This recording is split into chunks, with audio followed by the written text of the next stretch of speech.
Scruffy Audio Network. Yeah, I feel a little rust this morning, Choo. Dr. James Choo in the house. Hey, we're here on a Saturday morning. It's a rainy morning, but we were slammed today. I think it was 28 deep already. It's been crazy. We're on part 5 of the Lost Generation series, and today is going to be even different of tackling different subjects and things that are going on with the clan that we have. But the clan was packed this morning. Everybody was in. I mean, you could see a big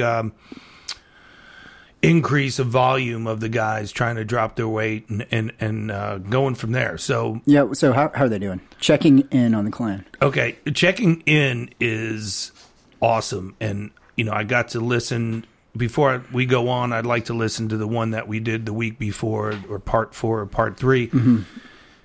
And the big thing that you talked about, metrics, means, and measures, is that damn scale. And that scale is actually your friend when you're doing well, you know, and I think that helps everybody get on the scale. Is I'm getting check-ins from clients that would not check in with me over the weekend. So this morning, a guy like Dr. Les Cunningham, one of our eye surgeons in the gym, is really getting after it. He's locked in. He checked in today at 183. Are you serious? Yeah. So you're getting check-ins that you didn't get before from even Doc. You know, Les, his last day of training is usually Thursday, and you don't hear from him again until Monday. And he wasn't really doing anything. So I think the guys are really moving forward, and like we talked about, they're happier, they're more motivated. And, you know, we could go over the terms of motivated and what we're talking about today. But I had the pleasure of meeting one of your biggest projects in all sense of the word, big, Art, who is the nicest guy in the world. He looks like an offensive lineman. He's a huge dude. Came in really, really bad health, and I got the quick and dirty check-in over here maybe 15 minutes ago, and he's 50 pounds down. 50 pounds. 50 pounds down. Yeah. So well over 400 at one point. Maybe he's probably right at 400 right now. Is that right? Is that probably right? You know, his next weigh-in is tomorrow. He weighs every other Sunday or his big weigh-ins. Okay. You know, so he's the opposite of like staying on it. We know what he's doing. And he should be maybe 390s. Oh my gosh, that's awesome. Yeah, it started at 447. So, and talk about next level accountability. We'll mention a little something about Art and what he proposed to you. You didn't propose this to him, but he basically set out this kind of little contract, almost a formal contract between the two of you on paper, saying, hey, this is what I want to do. If I lose a certain amount of weight, man, he was going to bonus you. He was going to give you an extra check. So he, not only is he weighing in, doing all the things that he's doing, but he's taking it to the next step of saying, look, I'm taking this so seriously right now that if I hit these metrics, my goals,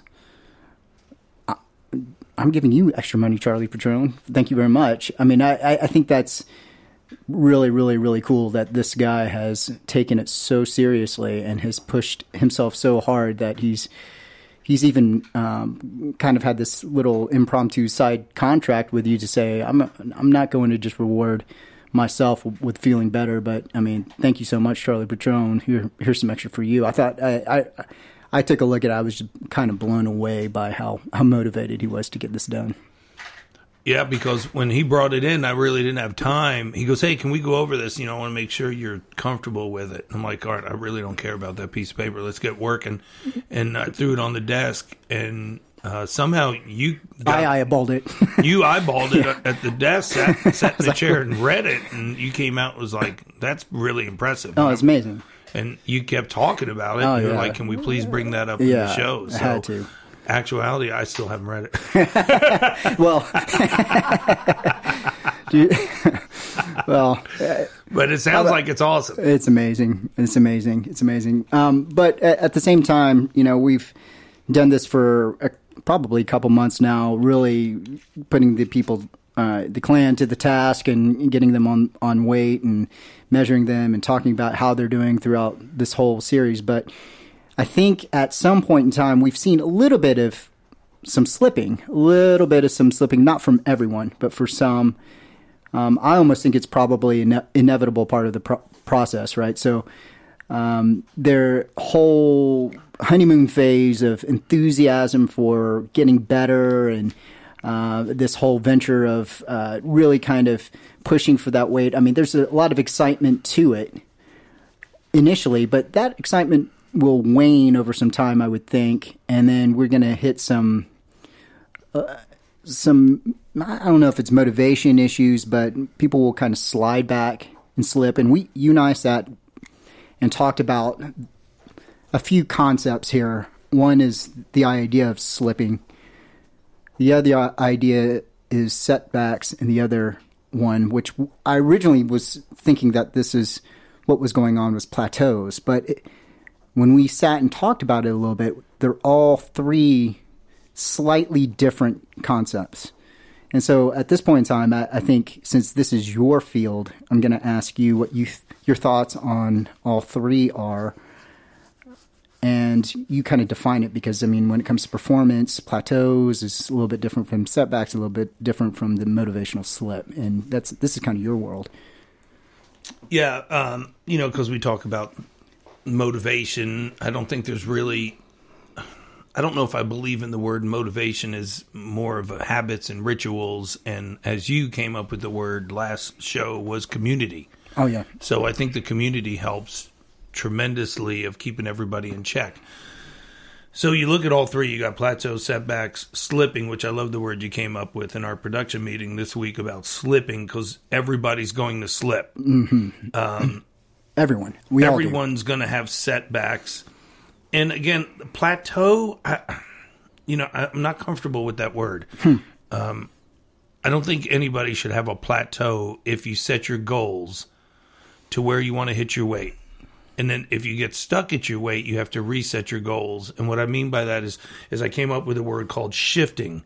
And shifting could be, maybe it's not your body weight. Maybe we work on your body fat. So the muscle to fat ratio, let's work on that, because maybe you're stuck, in quotations, I'm doing air quotes for people that are just listening and not watching. They might be stuck with their body weight, but their body fat is normally high. So then you have to retool, reset, and restart your new goals. So I think we talk about, we come out setting these relatively easy goals. You have a guy that's 5'7.5" and he's 206 pounds. Okay. Maybe stop the colas or the cream in the coffee. Things start to melt away. That's the easy stuff to come off. That's the easy stuff. Right. Then you might get stuck. But what I do find right now with everybody, nobody's frustrated because nice. I feel like they're buying into what Dr. James Choo said on the first one. There's no way at 5'7" I could be this weight that Chewy is talking about. And they're going, wait a minute, I think I can get to that weight nice. With my height. Why can't I? I might have to cut back maybe a weight training day for more cardio day, so I'm not increasing some muscle size, but I think I could get there. So they're seeing more hope and light at the end of the tunnel than I've ever seen before. Really? Yeah. Oh, okay. That's good to see. I mean, you see these guys more often than I do. I love checking in on them and seeing where they are with their mindset and how they're actually doing. And that's really great to hear. I mean, because I think if we were to turn back the clock a little bit, I don't think the attitudes are completely different. And I think we checked in on maybe episode 3 or 4 and I asked how people were doing then. And you said that they're happy. And now it sounds like they're even setting their goals even higher. So that's great. I mean, the easy weight has come off, right, for many of them. And I think slipping is easy to do at this point in time. If you just kind of tread water where you are, there's probably, is this correct, Charlie? Probably some adaptation to new loads, your new amount of effort, the types of foods that you eat, that you probably do at some point stop making a gain unless you, like you said, shift somehow. Is that right, or is that not a correct concept? Well, that's a twofold. And you were right on the point that you made when we first started this. Everybody should really restrict their calories. Even Katya, our fitness girl, was like, she's from overseas, and she's like, you Americans have such big helpings when you go out to eat compared to the smaller plates. So what everybody started doing was reducing their caloric intake. So that was the first thing that happened, like you said. Okay. And we're told, all the nutritionists and, I'd say the last 10 years, eat more to burn more, eat more to burn more, eat more to burn more. We're not talking about performance athletes like an Emily who is going off to WWE that did one of the most intense workouts I've made in the last couple months yesterday morning with the pros, all the baseball players, and then turned around at 4 and came back in for another body sculpting or shaping of another exercise, another session, and then this morning came back in. Yeah. We're not telling her to reduce her calories. Okay, yeah. Okay. Now, does she want to shed a little bit more body fat for her upcoming new transition of the WWE? Yes. But we're going to work body fat. So the foods could be reduced for my doctors and my business guys and my CEOs. But now, if they hit their plateaus, which I don't believe in, but say they hit some weight, we just shift the type of food that they're eating. The types of food. The types of food. So then you go into, okay, maybe you incorporate salads more often through the week, because salads are what? Made of water. They're fibrous fruits and vegetables that usually fill up your stomach a lot quicker, and it's a dense meal. You get a big salad, which I'm probably craving one today for lunch.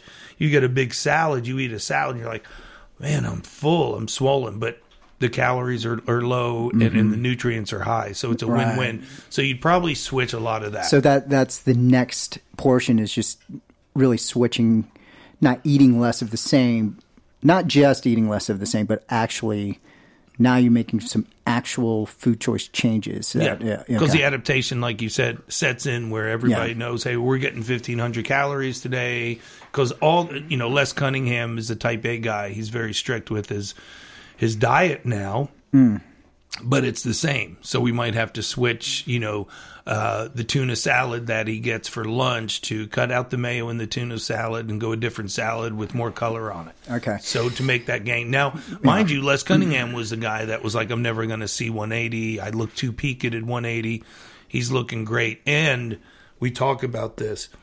Getting noticed is one of the biggest things these guys are feeding off right now. So people are just saying, hey. Their patients, their clients, you look their friends, different. their wives are like, what are you doing? Awesome. I look different. And when you have Steve Sterling, the other eye surgeon, lift his shirt up to show me his flat stomach and his abs, he was never doing that before. That's awesome. Yeah. So there's a positive feedback of just their normal social interaction where they're just presented out in the new world with a new body and a new attitude, and it's just this kind of self-feeding positive feedback loop, I guess. I didn't even think about that portion of people actually saying, "Oh man, you look great. What are you doing? You look fitter and trimmer and all that kind of stuff." But that's what's going on, right? Well, that's what's going on, nice. and the do more theory for these people is still there. Okay. That's still there because, again, I'm referring back to these guys, and I see him more, is Les came in on a Friday afternoon. Which he's never done. In 7 years. Okay, that's great. Okay. So he wanted an extra day, or it was making his day up. That's the change that a guy like him wasn't doing. He's a Monday, Tuesday, Thursday guy. So he bought into the whole idea, okay, if I've missed one, I'm adding it back, and or just adding another day completely. Right. All right. Okay. So, right. Yeah, and now he's really seeing a lot of improvements as a result. That's awesome.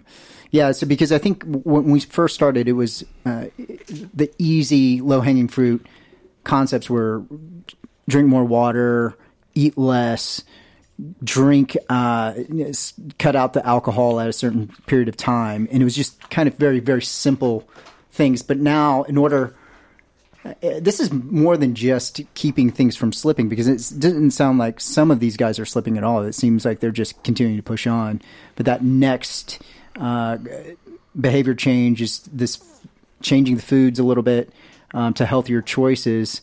But there probably are, what we have coming up too is inevitably we're going to have a lot of temptation, I think, to slip up, because next week is Thanksgiving, right? And then we roll right into the full on holiday season with the holiday parties, cocktails, the great foods, practically, conceivably, all through December, up until and through Christmas, right into the New Year's. And there's a lot of opportunities to lose the ground that they have gained. I mean, if it's going to happen, it's going to happen this coming Thursday. So you and I had talked about the concept of slipping, and what do you do in order to stem the tide? And I think one of the things that you and I had talked about was your suggestion that you have a wave analogy, right? So let's hear that, your wave analogy when you're coming into the holidays. That you go ahead, shoot that out there. Well, it's got to be like a game. So if we're talking the same, okay. So you start your Thanksgiving, and you have your Christmas, and you have your New Year's. Right. So your wave, like look where everybody's starting. So you got Sterling at 183, the other Doc at 195. They're going to have to put some time in before the holidays hit. Yeah, you got to hit that wave. Like the wave analogy, I believe, is you don't just if you're out in the water, right, near the ocean, a big giant wave comes at you. You don't just sit there and take it, right? You go out and you hit that wave before it hits you, type thing. In order to keep on moving forward. That's the wave analogy that you told me about, right? And so that's you brace for it, right? You're bracing for a storm, or you're preparing for the storm, which I call the holidays. Yeah, right. You put the boards up on the window, or when you walk into a wave, you try to flex your body so you don't get knocked over. Right. So you don't want to get knocked out of the game of doing all the work the last 2 months for a simple holiday that you basically feel like shit in the afternoon or at night because you've eaten so much and are very lethargic and take naps or whatever. Right. So you got to strategize your day. You got to come up with a game plan of, hey, I'm going to take a walk. It's going to be nice. I already looked at the weather. I'm going to take a walk between meals if I'm doing a breakfast and a dinner. And I think you also talked about hitting it hard before Thanksgiving. You're going to get your time in. You're going to work Make another push on your weight. Yeah, right. Exactly. Prior to, right? So, somebody that's 183 like Les, he needs to be 180 before Thanksgiving. So then when he starts back after his Thanksgiving day off, he's working again. You see what I'm saying? Yeah. So he keeps moving. So what we've taught all these guys is it's not too late and you're not too old to see some really cool changes in your physique, your health, and your personality. Right. Because everybody's coming in nicer and not frustrated. It makes your job a little bit easier, too, when they're nicer, huh? I think that was one of the things that I thought was going to be pretty interesting in this holiday season. What do you do in order to? It's inevitable. I mean, everybody wants to enjoy the holidays. Everybody wants to enjoy the good foods. It's part of it. I think we've had a long tradition. Charlie has of, before even we sit down and eat for Thanksgiving. Charlie, how long have you had this turkey ride? 22 years. 22 years of a turkey. So what the turkey ride is, the clan gets together at Charlie's place and bikes in the cold, early morning, the rain, and does a road ride loop for what, 20 plus miles or so? Yeah, the short one's 16 and the long one's 27. And most of the time we do the 27. Once in a while, if we have some new guys, new older guys that are, in the deep end, halfway out, we know to turn it around. Deep end means they're not going to make it. Right. We leave no soldier behind. But that's I think that's fundamentally the concept of hitting the wave before it hits you. And then everybody, gets back over to Charlie's house and they eat a little, drink a little, and then that's how you start your Thanksgiving. But I think you were hitting the wave before Thanksgiving, just kind of intuitively before we even had this conversation. So that's kind of what we're talking about. I mean, right. You can still incorporate a lifestyle even in the holidays to hit that wave and maintain your goals and all that kind of stuff. And some of his Charlie's really dedicated, motivated athletes are there every single year, and that's how they start their holidays, and they've been doing it for a long, long time right now. So no excuses, right? I mean, the holidays are there and everybody's enjoying it, but they're there also for some of these people to even get better. And I think the turkey ride just embodies all of that. So that helps with the slipping. I think that helps with, really making sure that you're still on your game, even though you have the temptations of the holidays out there. You can still do it. And a lot of these guys in the clan will be there on Thursday for sure. Yeah. And a lot of those guys, if the guys are in town training or some other guys, because it's the holidays, so I get the college kids that get back and the high school kids, is we'll do an afternoon session in the Woodgym. Oh, nice. Now, is that uber over the top? I don't know. Not if you're setting a ritual or habit. So it's not something that you're forced in. It's that whole push-pull thing. Yeah. We're pulled into the Woodgym. It's what you do. And I find that we're setting those habits for the guys now of like, it's what you do to check in and weigh, know, and it's what you're thinking about the holidays of, maybe it's one mimosa in the morning and then 2 drinks at night, and between that I'm getting my walk in. Maybe I do 1 plate instead of 2 plates. Or they're taking a little bit, they have some pep in their step, and they're like, I don't want a second helping. Yeah. Or I'm going to cut my dessert in half or no dessert, or I'm going to go black coffee without cream.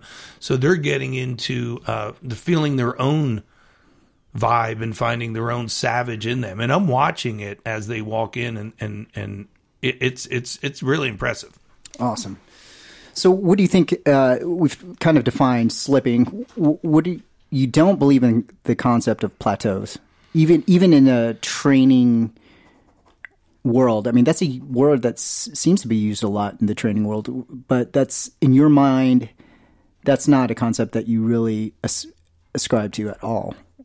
No, because I don't think anybody goes to that limit for their plateau. And then you could always switch it around. You could always move if let's just say you max out on flat bench press. Well, then you just move over to incline bench press and try to get a max on that and work that, or shoulder press.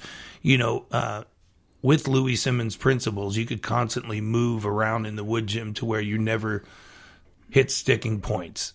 Never being loose, you can't be 120 pounds, but you could also go, I haven't measured my body fat in a while, Chaz. I measure my weight. I know my performance on the platform, but for me, I might want to look at my body fat and see if I get a little bit leaner. So you keep moving that pendulum. Okay. So there's always, really, in the end, there's always something to work on, some new portion. So I guess from not being in the workout field or the training field that you're in, my notion of a plateau was that say everybody uses the bench press, so the bench press, you keep on working at it and you make gains and then you plateau, right? So if I could bench 215 and then I've worked on it for 6 months, I can bench 300, but I can't bench any more than 300 after 2 more months of really training hard.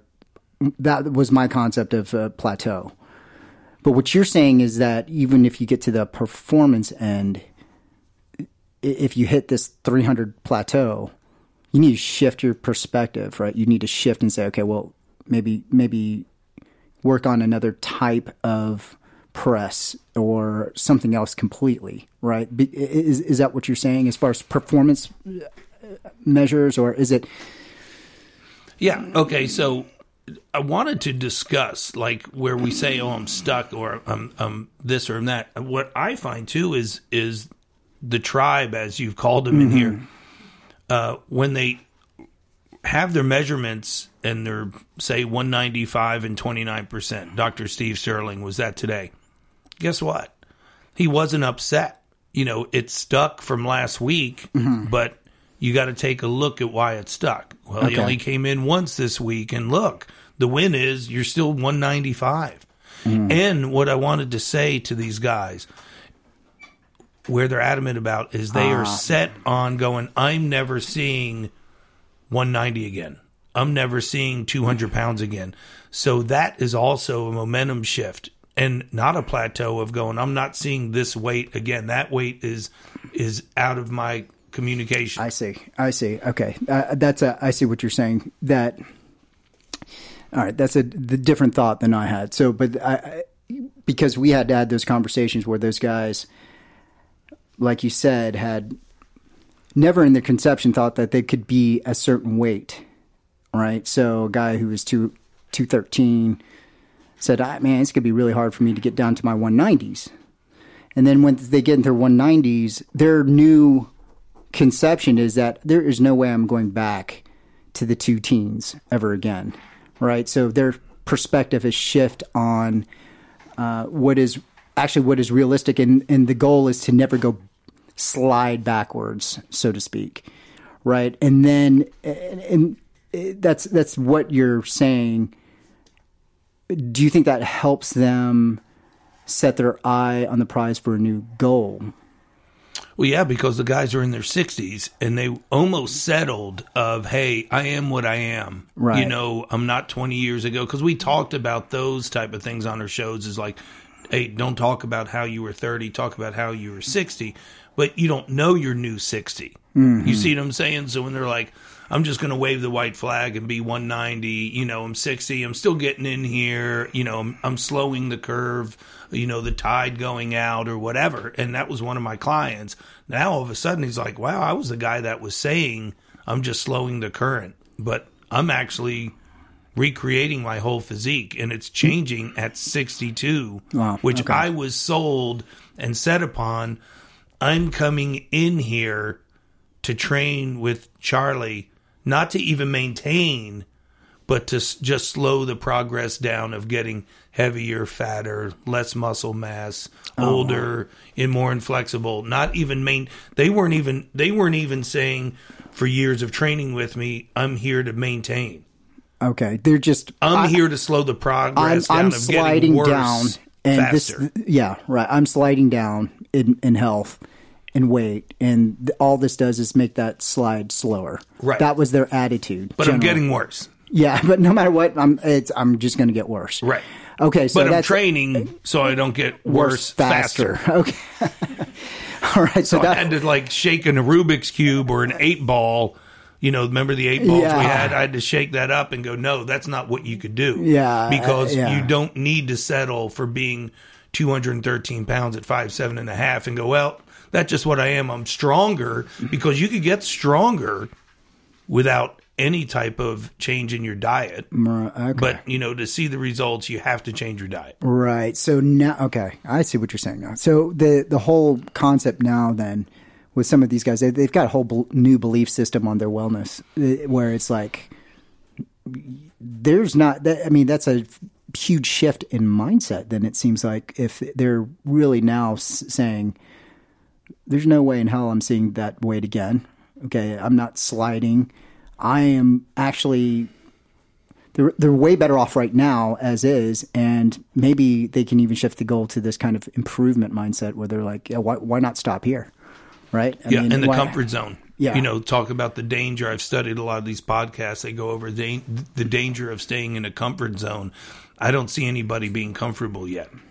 I see them giving themselves a break from, oh, well, I didn't move in this weight because I went to Vegas, or I didn't move because my daughter had a wedding and, I had to entertain. But they took that on themselves, though. Right. Right. So they're still not in here frustrated. You know, the tribe is still happy. Does that make sense? Okay. You know, so that's a big difference. The difference, the one point I wanted to go over, and correct me if I'm wrong on this, when we talked about 2 or more hobbies. Oh, yeah. Show me 2 or more hobbies. Right. And I'll show you a guy that's not getting his goals done. Right. Okay. You can say what you want. Did a study on this with the clients I have and reading and listening. And Ben could probably think about this for a minute. Our producer, Ben. Hi, Ben. Hey, Ben. How are you? I see him thinking over there. I know. Think about this one. And think about it. 2 or more destinations at night. Body fat's high. Body weight's higher. 2 or more destinations at night. Can you tell me the last time that you went out to eat with your wife, which is not a lot because you have 2 little ones. I get it. You're a very busy man. If you go out to eat, say 7 or 8, you have your couple drinks, you're downtown, you're eating, you have a good meal. Tell me the last time that Dr. James Choo and his wife rolled over to another pub for a couple more cocktails. Oh, God. Every time I tell you, every time we hit one, we think about it, and then we're like, I got to go sleep. And I think a lot of that is because we got really, really, really young kids. It's been a long time. And actually, the one time that we did it, about a month ago, it was just like the worst thing. It was like that was the worst decision that we had made, and we haven't even thought about doing it since. I mean, we'll put the glass down, 1.5 drinks in, and just because I know that it just wrecks my sleep. But that's and we'll do that maybe once a week, maybe, and just honestly sometimes hate ourselves for just doing that. But even though we know we got to do this. 2 or less, it can't. And even then, sometimes I'm like, it's too much. Well, you think about the 3-2-1 principle again. Yeah. You know, the 3 drink, the 2 food, the 1 alcohol, or the 3 food, 2 drink, and the caffeine. Yeah. So it's 3-2-1. So think about that. We have learned that the earlier we get our dinners in, the earlier, when you were saying 7 or 8 o'clock, we're done with dinner by 8. When on our date nights, a lot of times, but we get up super early. So with that, we know that. That's what I'm talking about with plateaus. You got to really look at yourself and go, man, I'm doing everything calculated to the T through the day. Okay, maybe you hit a plateau. Yes, maybe, but are you still doing the sleep? Right. The eating, the drinking, the minimum. Are you doing all that and getting your exercise in 3 to 4 days a week? Because remember, 3 out of 7 isn't enough. We that's what we're talking about, doing more and doing more less of the 2 spots in one night. Oh yeah. Here's your thing: have your cocktail before you go out. Yeah. Have a couple drinks at dinner, and then come home. And if you want to have a cocktail, go stay at home. Yeah. But don't go back out for the appetizers and the finger food, and then it lasts longer. Then you see people out. They want to buy you a drink. And then before you know, your sleep's wrecked. Oh, my gosh. You have more sugar in your body and more calories. Yeah. Oh, but I'm not hitting my goals. I tell you, and you just feel awful. I mean, I do. I feel I can't do it anymore. I mean, if I was... like our good-looking Burt Reynolds producer over here, Ben, in the prime of his life, I could do that. In this day and age, when you're trying to maximize every inch of your day, and you've got the responsibility of life, kids, work, all that kind of stuff, I can't do it anymore. I simply can't. And I tell you, we're at that point where that extra quality sleep without a kid waking up in the middle of the night is way more satisfying than that last drink. It really is. And I think but I mean, I wake up happy, relatively speaking, when you get that night's rest and you're ready to just take that day on and kick it in the teeth. I mean, that's what I enjoy doing. And I think and all of that is, you got to dial those little things in. You got to get that turkey ride in, or that workout in before you're going to hit that big meal. You got to tweak those things and adjust them in order to get the most out of your day. And I think we're trying to teach people how to do that and how much better you feel as a result. So you don't slip, that you meet your goals, you do all those kinds of things, but that's the mindset. I mean, right?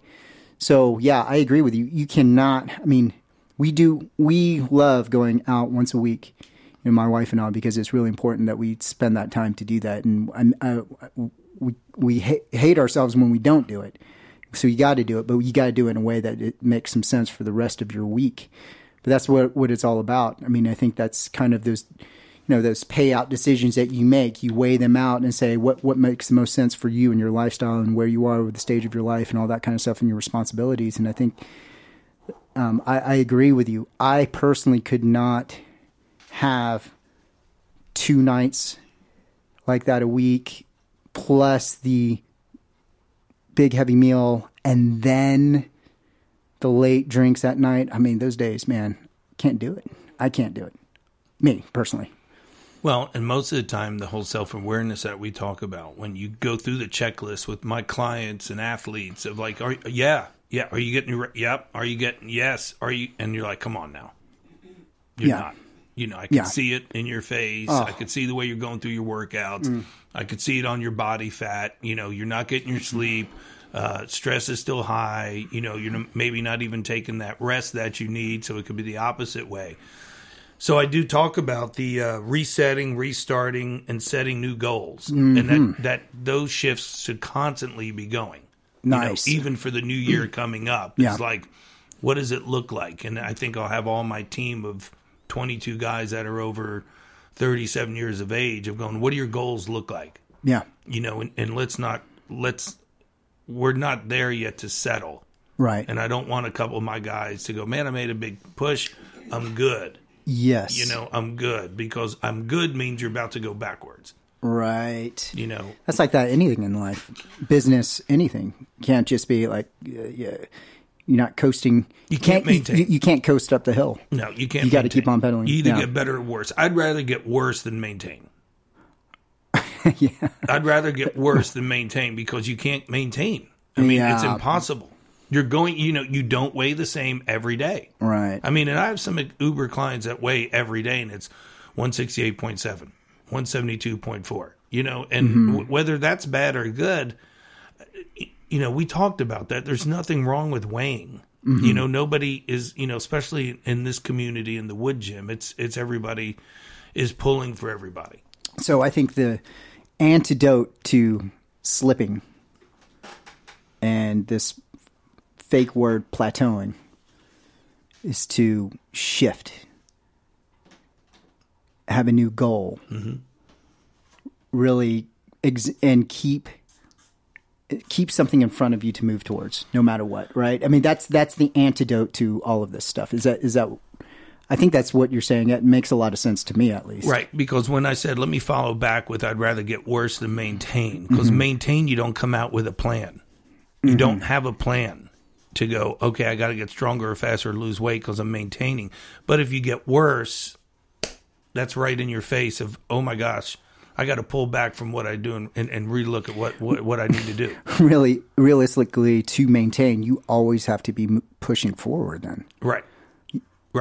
But if you fail, without thinking that you're maintaining, you always have to be, that line is always out in front of you, and you have to reach towards it in order for you to quote unquote maintain. Right, because maintain means settle. So if you got Cunningham at 183, okay, what is he going to do this weekend to push it? Okay, but if he was 184, he would be like, I might want to get in the gym tomorrow. I want to see if Chaz is there at Sunday at 11. So that's what I'm talking about. I'd rather get worse so I can restruct what I want to do, set goals, set a plan of attack to get better. Right. Because maintain could keep you in a lull. Right. And going through the motions. Right. Hey, I'm which I'm good where I am. Yeah. Are you? I don't think you are. That's true. I mean, really, honestly, I never really thought about it that way, but I have gone through a lot of personally thought process. Well, this is good enough. No, this pushing this weight is good enough, and I'm always worse. If I really were to put myself to the test. So what I mean by that is, if I'm just, we've talked about skimming. You know, I've skimmed when I go into the workouts, and I don't push the weight as hard, and this I don't do as many of the sets. I don't do much of this in order to quote maintain.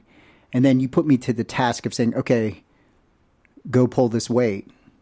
I can't pull the weight because I've been maintaining, and it's my own way of slipping by saying I am going to maintain. So I never really thought about it that way, of this mindset of maintenance, but it totally makes sense. The only way that I've been able to hit my weights is when I'm saying, all right, I'm going to go and really try to get stronger. Right. And then when in my mind, then I'm pushing and I'm doing all of that I can to make sure I'm paying attention to the sets and the actual weights that I'm putting on the rack or whatever it is. That's when I actually have, quote, maintained what I wanted to maintain, right? Which is a standard for strength. But my mind really always had to be towards striving rather than just saying, okay, this is good enough. I think it makes sense now to me, what you're saying. Totally makes sense. And all these guys, I mean, we talk about getting stronger. I mean, you're the strongest guy in the gym, pound for pound, and you're not huge. Mm-mm. You don't have to put on size of your pants not fitting anymore, or your dinner jacket not going around because I've lifted so much weight. Mm-hmm. If you don't feed a muscle, it can't grow. Mm-hmm. Okay, well, let's get that myth out of the way. So now the doctors are finding that their weights are going up as they're losing weight. Well, that was just excess fat, and fat doesn't make you strong. Mm-hmm. So they're enjoying lifting the weights, but now the means and measures of, I'm going to have them start logging in their own weights. So we could go up on that, so we could keep progressing that way. So let's keep getting stronger. So now it's going to be more performance-based measures. Yes. Right. So instead of okay, I get it. I mean, that totally makes sense. So that's a new goal. That's what we're talking about, is that's a new shift to keep them what? Hungry in here. Right. You know what I'm saying? What about on the treadmill? Time on the treadmill, is that something that you would consider? Yeah. Or not the treadmill, but the elliptical. The elliptical. Yeah. And I'm getting a new stair climber in, so we could try to do more metabolic circuits, even if they do a 2-minute rotation on that, just to change it up. Wow. So you've really kept them accountable for not just now the next step is the accountability of how hard are you really pushing now? Yeah. Yeah. Love it. I think that's good. I mean, I think, going into the holidays, in 2 weeks or a week, coming back from Thanksgiving and getting some check-ins, which, these guys check in all the time with their weights and body fats and even now their performance, sitting down with them and going, oh, let's for the new year, let's really think about where we want to go with this. If your weight's going to be this, do we shift and go into this? It's like a goal-setting accountability. It is. It's a goal-setting accountability, but it's performance. Like, all these guys are pretty active, whether it's mountain biking with one doc to golf with the other doc that golfs a lot, and now he's with his golf instructor, and he was like, hey, you were right. Me losing my gut, I could rotate on the ball more. That's only been trying to tell you that for 7 years. Yeah. Let's see if that works. If not, you could go back to being Peter Pumpkin. You go back to being fat. But let's see if it works, and it's really changed his whole lifestyle. So I think we wrap it up with this one, and I think our part 6 we come out swinging. We'll have some production meetings on that one, but that should be interesting because it'll be the busy time of season for everything. So for this holiday season, there's no slipping. Just shift, reset your goals. And you don't think about it as a holiday season. I work on Thanksgiving Day. I do a turkey ride in the morning and we train in the afternoon. And, it's It is what it is. You know, stay on your path. You shouldn't deviate because of holidays of, let me go get hammered and let me put crap in my body, because most of the time you feel like shit the next 2 days because you're not used to putting all the Thanksgiving in. Right. So, you know, we're still going to do our same thing, but, you know, 26, 27 miles on a road bike for everybody is pretty savage at 7:30 in the morning, you know, of getting it done. All right, Wang. It's been awesome. I love it. Dr. James Choo in the house once again. I'm really enjoying these series, and thank you. It meant a lot for you to meet Art Adams today, the big guy. I love it. So let's keep it up. Let's keep it up.